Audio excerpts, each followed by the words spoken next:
Hello and welcome to another episode of Tech Enthusicast. I'm Neil. I'm Simon, and as promised this week, no mention of mobile phones. No mobile. Which means there's going to be some kind of forfeit if either of us talk about phones beyond this point. Which point? That one back then. Right, okay. So no mentioning. Okay. So I'll let you start us off to avoid talking about... Anything you're not supposed to. Yeah. Yeah. Double digits as well, episode 10. Oh, killing That it. means we've been doing this for numerous weeks. More than 10 weeks thanks to illness and travels. And Yeah. We'll get in there. Yeah. So, cool. Well, the first thing I wanted to talk about this week was something that came out of DARPA. If you don't know what DARPA is, it's basically the American military's big robotics killing machines kind of it's not department. always killing. It includes Well, they killing did that. machines. Did you remember that crazy one they did? Sorry to jump in on this and ruin it for you already. That was going to charge its batteries by... No, that one where the robot had to get in the car, start the car, Oh, yeah, the and videos then that came drive out, it. Because they hold a big thing, like a big robotics event every year, don't they, where people compete and they get like robots trying to open doors. Yeah, they're given a and- challenge, and the Yeah. robot has to achieve a particular challenge. Yeah.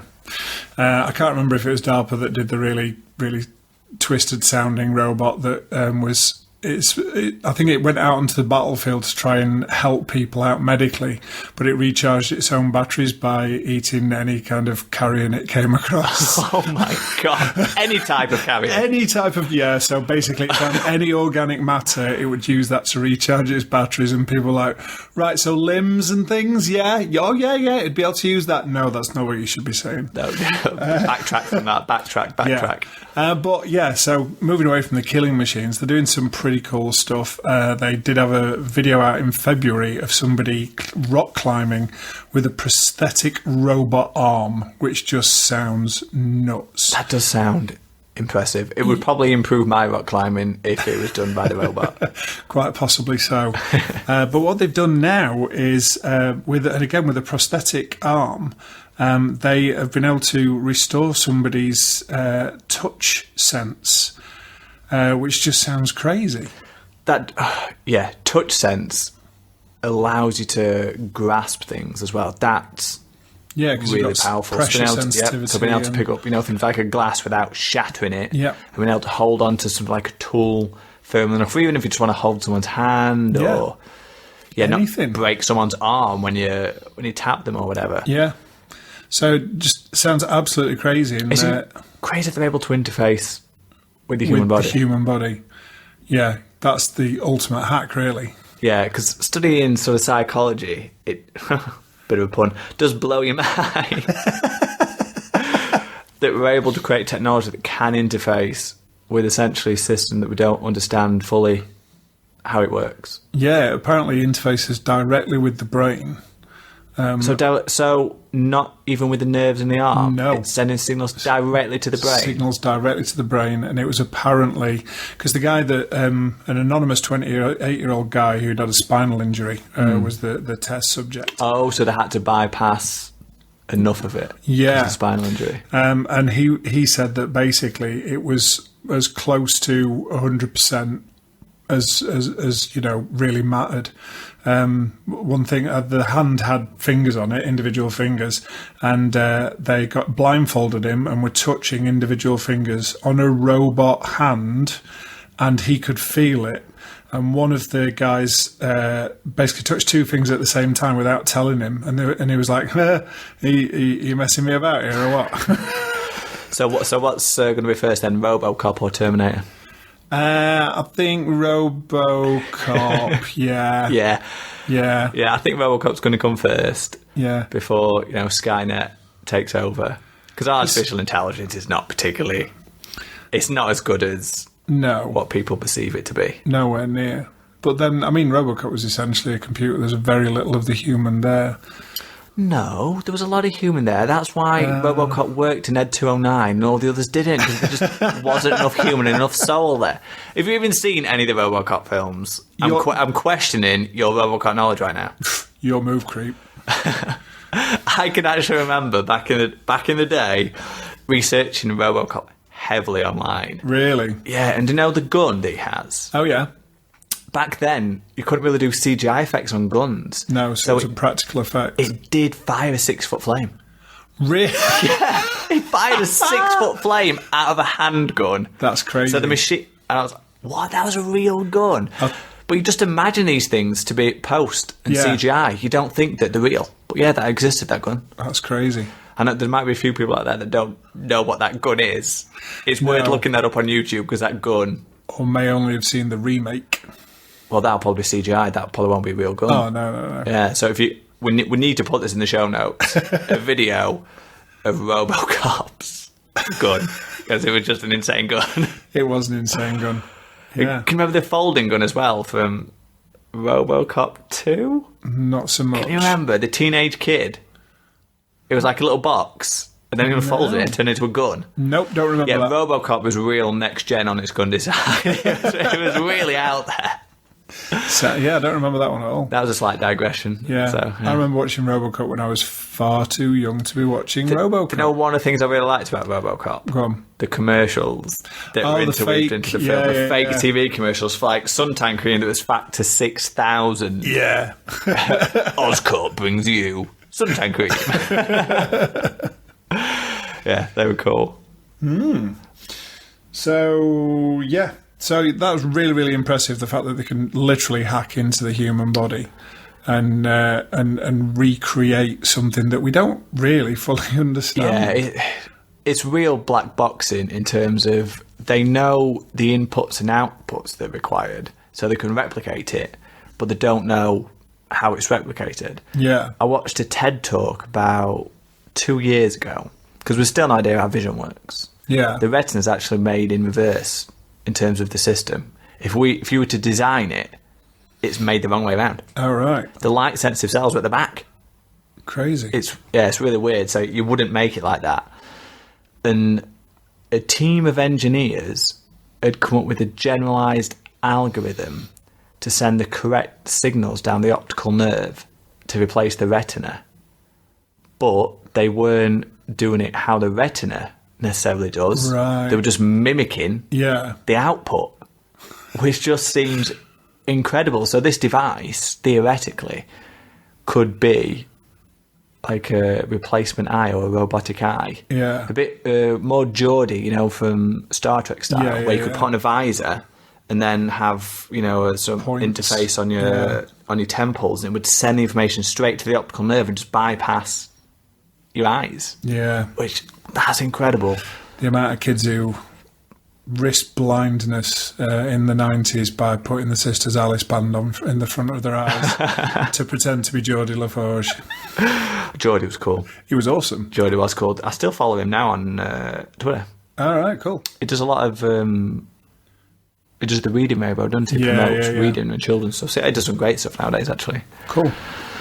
What other news have we got there, Neil? What other news indeed? Well, Amazon have just released something that looks suspiciously like an Apple TV.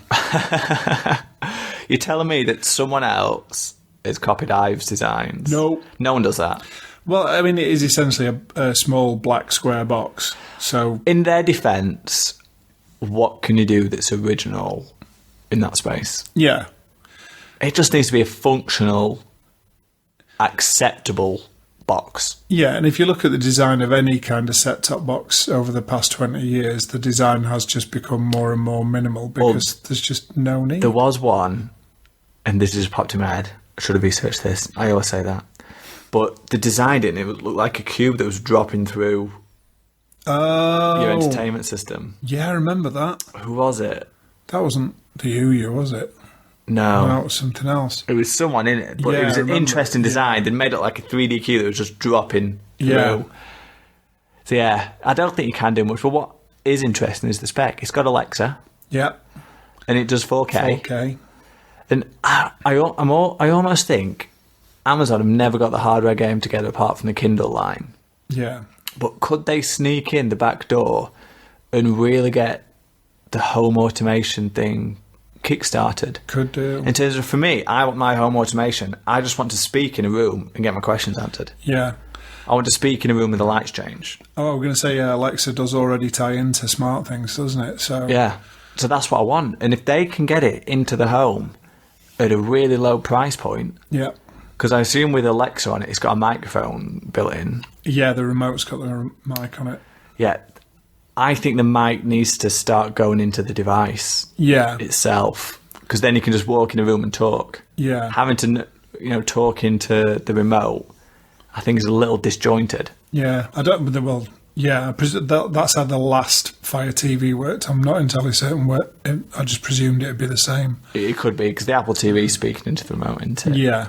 But the other interesting announcement is the new They stole that from the Fire TV. Circles and roundabouts. Yeah, everyone steals Apple's designs, but Apple just steal everyone else's ideas. Yeah. I think that's the way it works. Yeah. The other exciting device from Amazon today, the cheap tablet. Yeah. $50 for a tablet. Yeah, I've paid more than that for aspirin. $50 is such a low price point. It's ridiculously low. Because reel off some specs. What do we got? What do we get for $50? For $50, you have got a 7-inch tablet, nice, which is quad-core, 1.3 gigahertz processor, and it's got 8 gig of storage, but it's got a micro SD slot, so you can expand that to 128 gig. What's interesting is they're selling them in 6-packs. Which is crazy. It's actually buy 5, get 1 free. Wow. I'm not too sure who's going to buy it at that price point, whether people are going to simply buy them as gifts. Yeah. $50 is realistically in gift range. Definitely. At Christmas, you could give everyone a tablet. Yeah, quite easily. It seems incredible. We're getting to a real sort of price point where these things are coming commodities. Yeah. It's happening in the wearable space. You can now get like a fitness tracker for $15. Yeah. So £10 for a fitness tracker. Which is nuts. And it puts us at a very interesting point in technology. As technology becomes a commodity, the only thing you have to do is innovate, which means the next few years in terms of products could be fascinating. Yeah. What's going to come out to shake up those sectors, or is there going to be a new sector that diminishes those things? Yeah. Because the tablet's a great point. The PC had got to a point where for sub £200, you were buying a computer. You can still get it for sub £200. Yeah. But then all of a sudden, tablet, you're like, what's this device? It's like a computer, but out of Star Trek. A lot of Star Trek references. There is, isn't there? Yeah, doing quite well today. So I'm very excited for the future. The price points are low enough now to do really interesting things.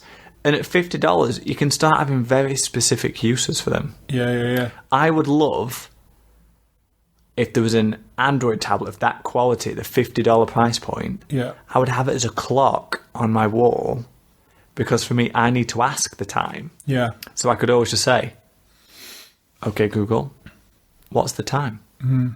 Or just say, okay, Google, what's the weather? So I'm getting closer to that home automation, voice-triggered stuff. So $50. It's a shame. As a price point. It's a shame that Amazon is Android, but not Android. You know what I mean? Yeah, their closed store system. Yeah. It is a bit of a shame.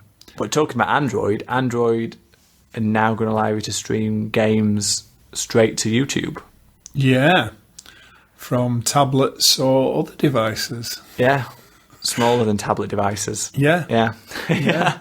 Ones that aren't tablets. YouTube had to get in on this market. Yeah, and it's Android, it's Google, it's YouTube, it's all the same. It just works out so easily for them to do it, I guess, or easier than it would do to do it cross-platform. That's one of the interesting things about Google, though. They own enough of the platforms to make this possible. Yeah. Apple don't have a video streaming platform like YouTube to be able to do it, which means they've got to partner. Can you imagine Apple partnering with... When you say partner, do you mean buy? I think anyone in this space would be too expensive for Apple to acquire. I know they paid $3 billion for Beats. Yeah. But I can't imagine them doing billion-dollar deals. No, I suppose they'd want somebody that now can handle it, and it'd have to be one of the big boys. I don't think they could build it themselves. No. I don't know. I really see Apple falling behind a little bit on that, which is a shame because the Apple TV would be a fantastic platform for that. Yeah. It is a shame. Well, yeah, and I guess with the Fire TV, is there an app store on there? Because I know, again, it's not Google, but it's got its own app store. It's got its own app store. So you're going to be able to get games, and the vast majority of the Amazon games, you know, the big names are on there anyway. So yeah, Apple have also changed the requirements that all games need to support the Apple Remote, which is the right move. Yeah, because the last thing you want to do is be searching through that store, and then you're like, oh, does it work on this remote? Does it work on the device that came with the product? It would be incredibly pointless to allow people to not support the control device that comes with the entire device. It'd just be ridiculous. Absolutely, and currently we haven't seen how much games and apps are going to be on the Apple TV. But they're at the price point where it's all compulsive purchases. Yeah. And there's nothing worse in terms of reducing a compulsive purchase if I have to research it. So if I have to go in and go, does it work? Oh, no. Yeah, you just don't want to bother now. Yeah, you've lost sales. So it was an absolute right decision. It's perhaps going to restrict initially who's willing to come to the store. Yeah. You know, you're not going to get those big exploring sort of games that are massive. Yeah, I think I'm wondering really because some of the games, like even Angry Birds, for example, the control pad, the touchpad, they seem to imply that it was swipes, you know, rather than tap. Well, rather than tap, tap, tap, or literally kind of precision touch, or as precision as you can get with touch. So would Angry Birds work? Because with Angry Birds, you've got to keep your finger down, angle, you've got to pick your distance. Yeah, so you're wondering if there's an inertia to the swipes. Yeah, or whether it is literally just for swipes. The Apple TV is going to be out sooner than we think. Yeah. It's got an October release date. Oh, right. So corner, then. We'll know in 4 or 5 weeks. Yeah. Yeah, I'm predicting just beyond mid-October. If I add that, it's got to be mid to late October, and it'll come out just before pre-orders for the iPad Pro. Yeah. Yeah, just touching back on the commodities thing for a second. It really kind of, when you were saying about like how cheap, you know, like a £15 fitness tracker. Oh no, the tenner, $15. Yeah, $15 fitness tracker. It kind of calls into question how much you're paying for the brand as well. When you've got the bigger boys, the fitness trackers. I mean, obviously there's more to them. You've got an ecosystem, you've got a community. It's the ecosystem and the community you're paying for because they're all buying the chips from the same suppliers. Only a few key suppliers of those chips. All the chips have pretty much equal capabilities. Yeah. So then everyone's using very similar algorithms. Yeah. And it does come down to that ecosystem. Fitbit has done it very well. Yeah. The Fitbit ecosystem is great. The app is fantastic. Yeah. You know, it was great because the way they use the display data, I complained a little bit to them. And they changed the way weight works on it now, which is great. It's far better now, better. Right. Cool. I know I really need to put that up on my blog as a bit of a win because I was talking to the guy saying, no, you should do it like this because then it's far more sort of readable to someone who can't see as well as someone who can see if you're quick scanning. Because essentially if you're weighing yourself a lot, you just want a table so you can go and quick look. But they were displaying it on a graph. And it was that small that you couldn't really get the granular... An accurate kind of, Yeah, because a lot of the time you're interested in trends or exact amounts. So you can get the trend from the graph, but not the exact amount. I think a lot of apps like that tend to use graphs because it does give you that kind of glanceable, is the line going in the right direction? Yeah, sometimes that is all you want, but if it's your weight, you're generally getting a bit anal about it, and you want to know. Yeah, And Jawbone also has a very interesting ecosystem. I've not seen the Jawbone stuff. That one helps recommend things you should be doing and stuff. But the real power, and some of them are doing this now, is they're looking how you can monetize that information in terms of, if you're doing this much exercise, we recommend you use this particular supplement, right? Go on this particular diet. Hey, here's some fitness clothing that you might be into because we know you like doing this. And you're buying into that, whereas if you buy something for £10, it does your steps, tracks your sleep. I'm not sure how much I like that recommending stuff. I got an email from Amazon the other day that said, hey, here's a bunch of things that you've bought that other people have bought multiple times. Want to buy them again?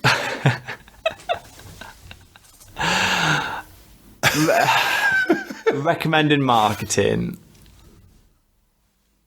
it has to exist. Yeah. For us to enjoy a lot of the things we get for free. Yeah. It's a necessary, I don't want to call it an evil, because I find it quite intriguing sometimes. Yeah.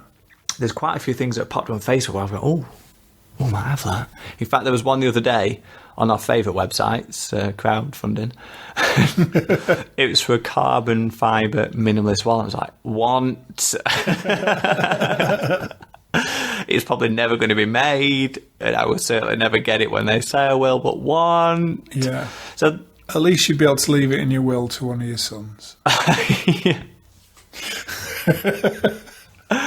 Yeah, that's probably about the rough time frame, to be honest. I forgot what the original thread we were talking about. We were talking about, the commoditization of certain tech. But I think, I understand what you're saying about the ecosystem and stuff, but surely to a certain degree, once that stuff's up and running, it can't cost the same amount to keep running. Can it? Are you assuming the cost of me buying that product goes towards the run of that service? Well, that's what I'm saying. How much are you paying for the brand? How much are you paying for the name Fitbit? How much are you paying for the name, Realistically, the Fitbit probably cost £2 to make. The rest of it is the marketing. Yeah. I would imagine running the ecosystem isn't that expensive. Yeah. But the Fitbit is the premium brand. Yeah. Arguably, the iPhone has a 35 to 40% profit margin. That could be a lot cheaper. Oh, yeah, definitely. And then there's the argument, obviously. I didn't even pick up on it. You could have skipped over that and I totally wouldn't have realised. I don't know what the forfeit is, but you got it. Oh, man. I felt I was led into it by yourself there. No trickery here, mate. Never mind. I'll figure out a suitable punishment for you at some point. But yeah. So price of things. Yeah, I guess there's that theory, isn't there? And I think it's a bit of a psychological trick that people play on us, where if something's too cheap, you don't trust it. That does work. That is a pricing strategy. Because, for example, PKG. They're a consulting firm who help you decide what the maximum price someone is willing to pay for your product. Yeah. And that's how products are actually priced. Yeah. It's nothing to do with, I say nothing. Yeah. And obviously it does have something to do with it. But that company will help you maximise what the selling price of your product should be. And they work a lot with something that I'm not allowed to mention.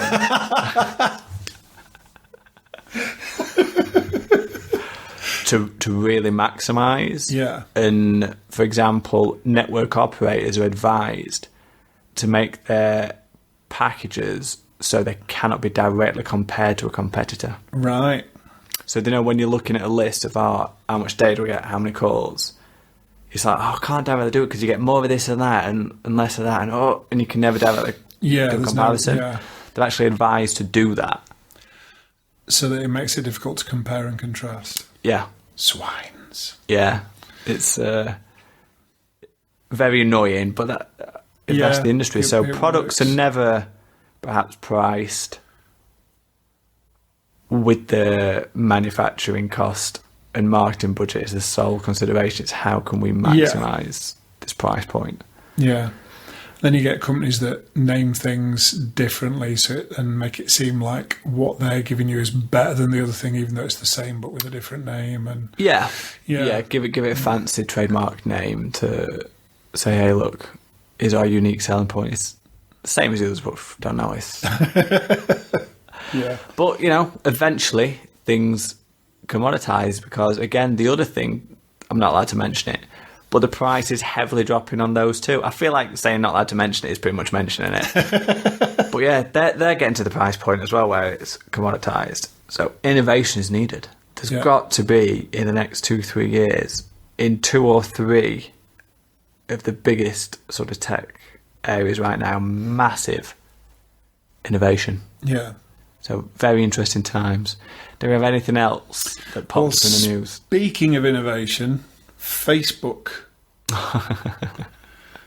are considering making an innovation to the way that you interact with the website. Yes. Unfortunately, a lot of the media were calling it the dislike. It's been ridiculously misreported. Absolutely. Zuckerberg himself said it was to empathise. And I think an empathy button plays better. They were never going to use dislike. No. Dislike has too many negative connotations. Yeah. People will use it to be cruel. Definitely. It doesn't fit many situations anyway. No. But I think it's something needed, but the really interesting thing for me is that button is to denote empathy. This is going to be one of the biggest tests of communications from a tech company ever. Yeah. What are they going to name it? Because it's really going to shape people's thought process, the way people talk about it, how it's used. There's going to be so much thought put into the naming of this. And how's it going to work? Is it going to be a static button, or is it going to have to be dynamic? In terms of you enable whether it's there or not. Well, no, in terms of what I don't know. Assuming changes for the situation. Yeah, exactly. I don't think it's going to do that. Do you not? I think they're going to choose one catch-all name, and that's why it's going to be an interesting piece of communication. Because what is going to capture... Because they're probably going to identify, let's say, 10 situations that they feel this button is going to be able to comment on.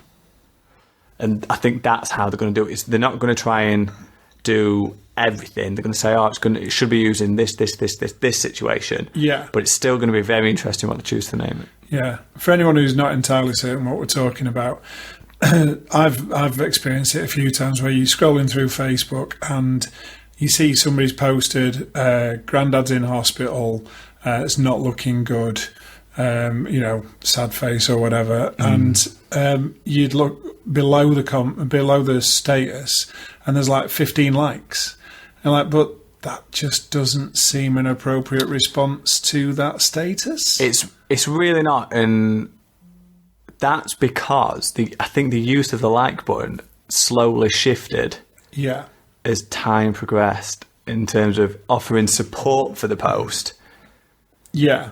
Despite whether it was liking, empathising, agreeing. It's almost like a read receipt. It's like, I've read this and I'm acknowledging that I've read it. That's probably a very accurate description for it. Yeah. That really is. So it's a bit of a nod, Yeah. Yeah. So I'm really looking forward to what they're going to name it. Yeah, it's going to be an interesting one, but it's going to be copied by a lot of people. Yeah. Straight away. What are they up to now? It's 1.4 billion users. That reminds me, really interesting tidbit I read. God, I'm really trying to mute my watch. A really interesting tidbit I read. WhatsApp is now up to 900 million users. Really? They only have 50 engineers. Whoa. Yeah. And the system is coded in Erlang. Right. Yeah. Who's heard of that? Not me. It's a parallel programming language, so it's made for quick communication. All right. And they're saying that it's a very minimally used language nowadays, so you don't really find, high-end Erlang programmers. So they find just great people, and they have 1 week to learn Erlang. Crazy. And then you're on the team. And yeah, I think when they were bought out, they had 35 engineers. So they've only added 15 engineers to get to 900 million users. So we're looking at 1.4 billion users for Facebook. Yeah. I dread to think how many engineers Facebook have. I know it's a far more complex system, but I just found it interesting. 50 engineers. That's a tiny company still. Yeah. And it's worth obscene amount per member of staff. It's surely got to be one of the most, well, they're not really making money, but per employee must be one of the most valuable companies in the world. That's absolutely nuts. Yeah, I was honestly shocked to find out it was so few people. Speaking of updates to communication applications, did you hear about the Snapchat update? Oh, where you can pay to watch previous snaps? No. The weird little animations that it's brought in. No. One of my colleagues at work was showing me, but basically when you're either taking a photo or filming like you do on Snapchat, one of the short videos, there's some new buttons by the side which do numerous different things. The one my friend showed me was basically it's really weird. You press the button and like if it's on your face, if you got it on you or on somebody else, all of a sudden you get a wire map of the face, which then disappears. And then my mate said, I was like, what's that supposed to do? My mate went, open your mouth. And as I opened my mouth, my face on screen turned into this weird like horror mask with sharpened teeth and like white skin. And what? Yeah. There's another one where if you stick your tongue out, it looks like a rainbow's coming out of your mouth.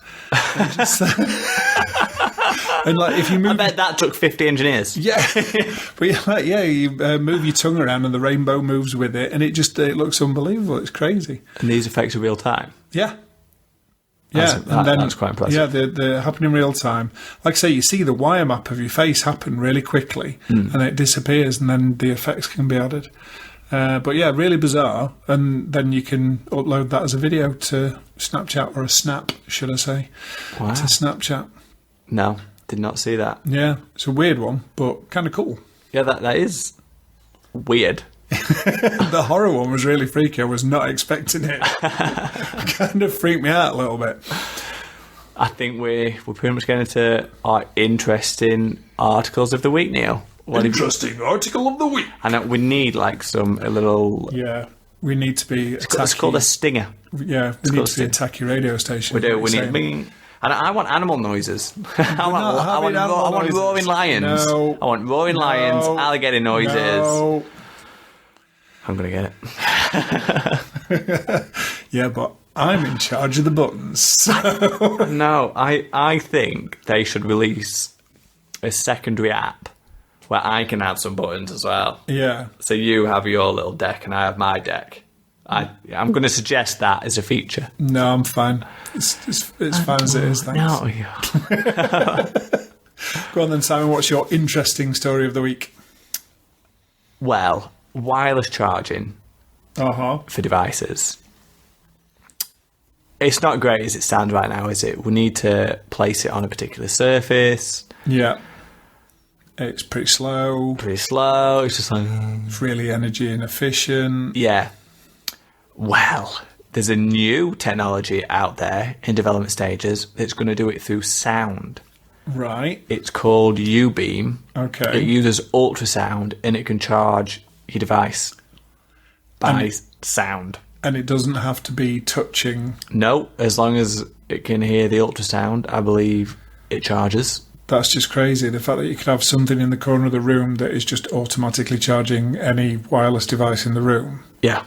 Is crazy. That does seem the future of wireless charging to me. Yeah. Just being able to place your device down. Don't you have to place it down, just in your hand, still using it, but it's charging. Have it in your pocket. Yeah. Yeah. It definitely seems like what wireless charging should be, Yeah. no longer will our batteries go flat on devices. But that's not necessarily a great thing, because sometimes running your battery down does your battery good. Yeah, but we're assuming that there isn't a setting in software that says only charge when you're... Yeah. You know, that's something that can easily be engineered. Yeah. It could even be done in hardware. Yeah. Only charge once you trigger this point, unless you say charge. Yeah. That's adding a step. Yeah. So, I'm sure it could be engineered software, hardware, to make it as efficient as possible to not destroy the battery. Yeah. Because, the last thing you want is to ruin the energy efficiency by the fact that it's always charged to 100%. Yeah. That's a problem that comes... If they can make it charge through sound... then this is a simple They can figure that problem out. Yeah. You'd like to think so. That is pretty cool. It does seem a little bit sci-fi. I know. So, like I said, innovation, it's all around the corner. Crazy, crazy, crazy. Well, my interesting story of the week was drones are everywhere. Drones, quadcopters, multi-rotors, whatever you want to call them. It's all about the dronies now. So, apparently so. But yeah, the UK has just secured its first conviction for a drone flight. What was it actually doing? It was a guy from Nottingham, and basically... Local-ish lad. Local-ish, north of England, represent. Yeah, always breaking law. Yeah, but he was flying his drone over football matches. So over stadiums while football matches were happening and filming. I'm sure he's breaking quite a few laws there. You would think so. He also did it over some national monuments and stuff as well. But definitely breaking laws there. Yeah, he pled guilty to 7 counts, but kind of intimated that he'd done a lot more than that. You've only officially caught me for 7. Yeah, so that's all I'm... that's all. What was it? Serving time, fine? You would ask me, wouldn't you? You would ask me a question. I know, I'm sorry for being thorough. I know. I would imagine he ain't going down for that. I wouldn't That's have thought be a so. fine. I would have thought it would be a fine. I'm quickly trying to find the story now and failing miserably. So, yeah, let's assume he got fined. I believe it'd have been a fine. It probably would be a fine. There has been some terrible instances recently with them crashing into stadiums and stuff. Although I actually read something. There's a register where you submit near misses. All right. And the drone hobbyists are now calling this into dispute. Right. Because they're saying that the majority of them couldn't be classed as near misses because the drone wasn't close enough. A high proportion of them were actually military drones. Right. So it wasn't hobbyists after all. Yeah. So they're saying there needs to be some type of clarification of what a near miss actually is. Yeah. So we need to say it needs to be within X amount of feet of this area for it to be classed as a near miss, because people are flying them near aircraft, which is dangerous. And there is on some of them now, at the very least now, DJI have built it in, so there's ring fencing around airports and stuff like that. And they've already got the stuff built in to make sure they don't go too high. That does need to be an industry standard, geo-blocking. It really needs to be. I tell you what, the first time I ever had experience of a really good drone was a couple of years ago. And the bit that amazed me is when you first set off, you could do a geolock and you say click and you say geolock. And then if it lost signal to the controller or anything went wrong, it would just return. Yeah. To that geo point. Cool. And I was just blown away. I was like, what, really? Yeah. And that really amazing. This was a few years ago now. So that was actually quite impressive. Yeah. But have you ever actually been near one of the big drones and how noisy they are? No, I know that I've been in a park where one was being flown above. One of the big drones, though, or just like a little hobbyist one? It was a Phantom, DJI Phantom. Well, the slightly bigger drones, that can carry decent weight. Oh, right. I was using one. Well, I wasn't using one, but I was with a film crew that was using one the other week. So I was stood there. The drone was probably 10 feet above me.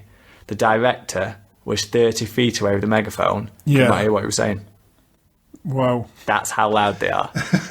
You imagine them to just glide through the air and be relatively quiet, but drones that can carry a decent payload sound like the angriest swarm of bees you've ever heard. The one when I was in the park, the DJI Phantom, Because I remember one of my kids said to me, "What's that?" And I looked up and went, "I think it's a DJI Phantom," rather than "it's a drone." Yeah. I think it's actually revision number 2 with the extended battery life. But yeah, I remember that just sounded like a really angry small amount of wasps or something. But it was I'd say it was probably a good 100 feet above our heads at the time. Yeah, they are very noisy. And the bigger they get, the bigger the payload, just the noisier they are. Yeah. In fact, the guy who I was with the other week, I think he had one, I can't remember if it was something crazy, like 100 pounds it could carry. Wow. You had to strip everything off it. And it had some really powerful... Amazon's wet dream. Yeah, and 100-pound payload. Yeah. That is obscene. Crazy. I didn't even think it would carry that kind of payload. I found the information out, although it's on an American site, so it's given the fine in dollars. Okay. $3,683. Well, £2,200. Yeah. And he's been banned from using or owning a drone for 2 years. What's he going to do? Is he allowed an helicopter or a plane? That is unclear. Is it specifically a drone? Yeah, apparently so. Or assisting anyone operating a drone either. He's not even allowed to. Oh, that's really interesting, right? In America, God, we're talking a lot about drones now. Yeah. But technically, to fly a drone commercially, you need a flight license. No, you need a flight license. Right. So that means you need to have a pilot's license, a gliding license. Yeah. The loophole is ballooner. Yeah. So people get the ballooning qualification. The other loophole is, let's say you've got a pilot's license, just, you're a retired pilot. I hire you. You come down to the set, or whatever I'm using the commercial product for, and you actually do the flying bit while I tell you what to do. And that's the only way you can legally do it commercially until they come up with some type of dedicated drone license. There needs to be one, I think, especially for commercial use. I think it does, but obviously a lot of people are just doing it without the license. Yeah, it's one of those things that get into it. New technology, well, not new technology, but Well, I can remember when I was affordable technology. When I was a young kid, I really wanted a model airplane. Yeah. And I can remember going to the shop, and if you wanted one, they pushed you to go to a club. Oh, right. So you could learn to fly it properly. So you learn to fly it at the club, so there's a proper little runway. You'd go down there with like 20, 30 other people that all had planes. That's cool. So perhaps that's the way they should do drones. Real grassroots. Put all the hobbies together. After school clubs. Yeah. Our kids probably will be playing with drones at school. Yeah. Well, they're learning to code now, aren't they? Yeah, which is awesome. Yeah. Because I was actually looking at getting some stuff for the Pi.